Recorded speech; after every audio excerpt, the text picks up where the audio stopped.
Dunia seringkali menyajikan cerita tentang kasih sayang seorang ibu yang tak terbatas.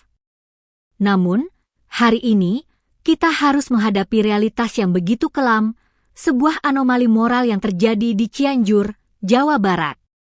Sebuah berita yang mungkin membuat kita semua terdiam, mempertanyakan bagaimana mungkin ikatan suci antara ibu dan anak bisa dikhianati sedemikian rupa.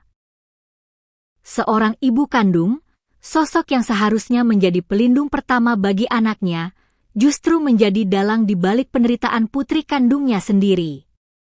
Kisah ini terungkap setelah pihak kepolisian di Cianjur membongkar sebuah kasus kejahatan seksual yang melibatkan hubungan keluarga yang sangat dekat.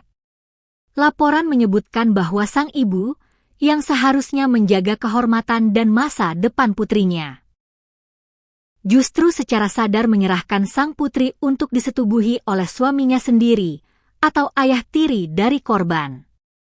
Motif yang mendasari tindakan ini sungguh sulit dinalar oleh akal sehat.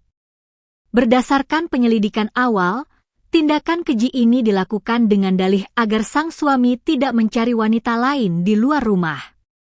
Ini adalah bentuk komodifikasi manusia yang mengerikan, di mana seorang anak dijadikan alat untuk menjaga stabilitas rumah tangga yang sebenarnya sudah rusak sejak awal.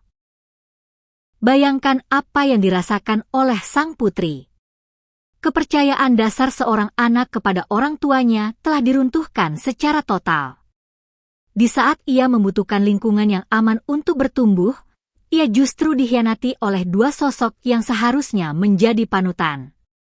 Trauma yang dialami korban tentu sangat mendalam.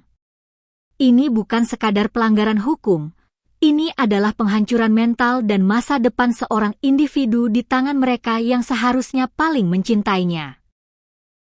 Saat ini, pihak kepolisian telah mengambil langkah tegas. Kasus ini telah ditangani untuk memastikan bahwa para pelaku mendapatkan hukuman yang setimpal atas perbuatan mereka. Namun, di luar proses hukum, muncul pertanyaan besar bagi kita semua, mengapa hal ini bisa terjadi?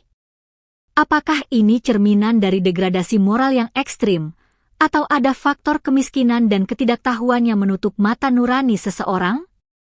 Apapun alasannya, hukum harus ditegakkan dengan seadil-adilnya.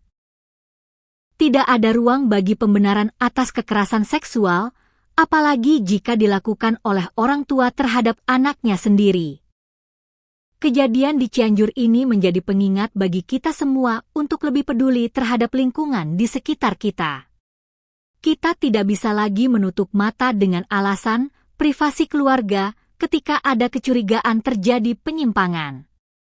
Perlindungan anak adalah tanggung jawab kolektif. Mari kita berdoa agar sang korban mendapatkan pendampingan psikologis yang intensif untuk memulihkan traumanya.